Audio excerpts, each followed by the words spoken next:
Hi everybody, Sarah here at the Big Blue House Homestead, and I am dual purposing videos tonight. I'm going to share a recipe with you guys for ground cherries because I just pickled a bunch of cucumber melons. I had brine left over, and all I had to do was change it up a little bit so that I could then get all these packed in jars and put away. Now, ground cherries aren't what you expect. They are part of the tomatillo family, so they have a little bit of a tartness to them. These are just the Aunt Molly's variety. I'm not real happy with them as fresh eating, but I do like this recipe. I tried it last year and absolutely loved it. I mean, loved this recipe. So I want to share it with you guys so that you know what I'm doing. Real simple stuff, basic ingredients from your cabinets, and yeah, put some more stuff in your pantries because that's the best part about growing a garden is having enough food to put into your pantries. And these are really good just to eat as side dishes, like, you know, if you have pickles on the side of something, or even just, you know, cheese and meats, which I do a lot of platters, and so I eat a lot of stuff like that. It's also really good if you want to chunk them up and add them to like chicken salad. That works out really well too. So my brine's already done. Let me pull that over and I'll show you what I'm doing. This is the brine that I'm using. I might have to make more because this may not be enough for my jars, we'll see.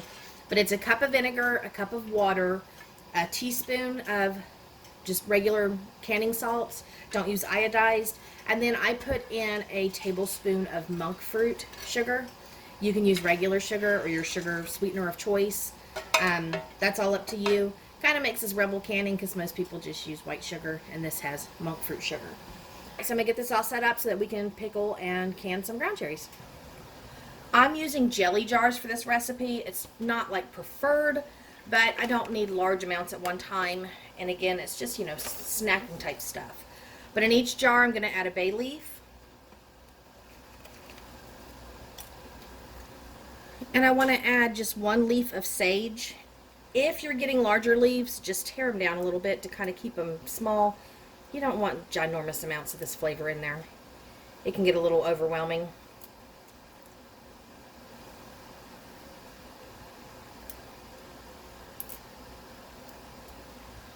But bay leaves and sage, and then I'm going to pack them with the ground cherries, and we'll ladle our brine in.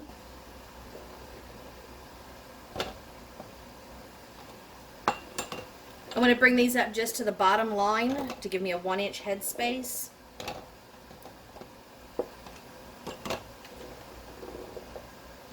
And I like to add turmeric to any of my pickling because it, like I said, it gives it a pretty color. And then you're not looking at, you know, things that turn like gray or green. It's just a really pretty color to add. Oh, I probably need another jar.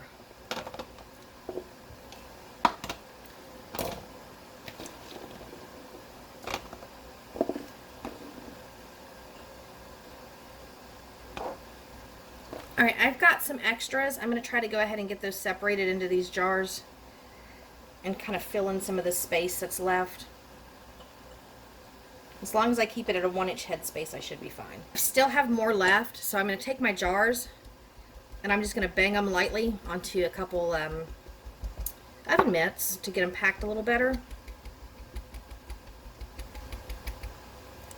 And maybe I can fit the last little bits in these. Okay, if you have grown ground cherries in the past, you're probably looking at me like I'm crazy because I have some small ones in here. I have not had a lot of rain this year when it comes to my garden, and so my plants are suffering and my fruit is not producing really big like it usually does. So yeah, I have some small, teeny tiny ground cherries, as well as some that are just normal sized. Alright. But it's all edible and it's all food, and that's what counts. So I've got the jars here, and now I'm going to just ladle in the brine. And I'm going to fill that all the way up to the 1-inch mark.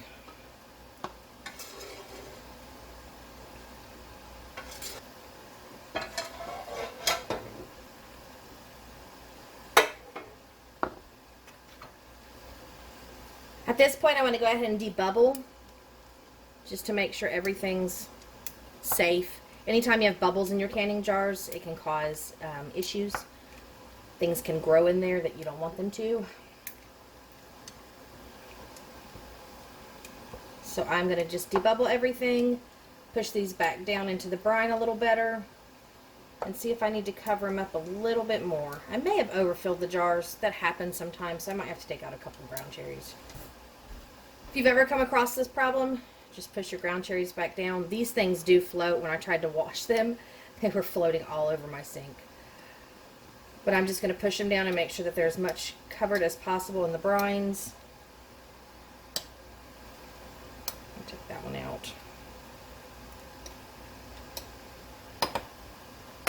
And I'm just going to ladle a little extra on the top of each jar.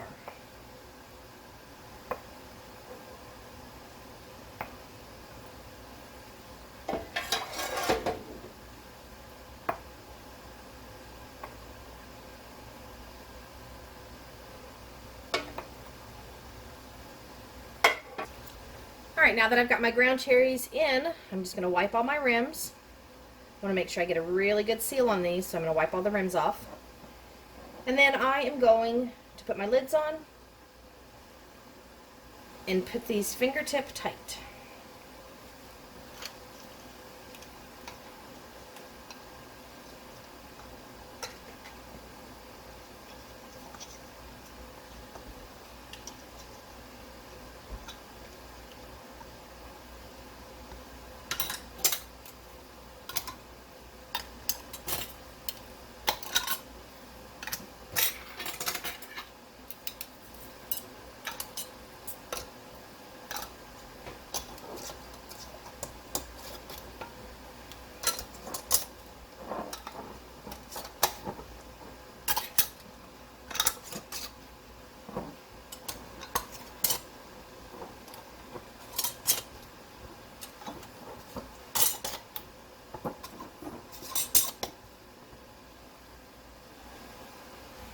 Alright, I'm going to carefully put these all in. And these are going to run in the water bath canner for 10 minutes. I always make sure I have 1 inch to 2 inches of water above my jars at all times. That's just a safety measure to make sure that they are getting completely covered, so that you get a good seal on everything.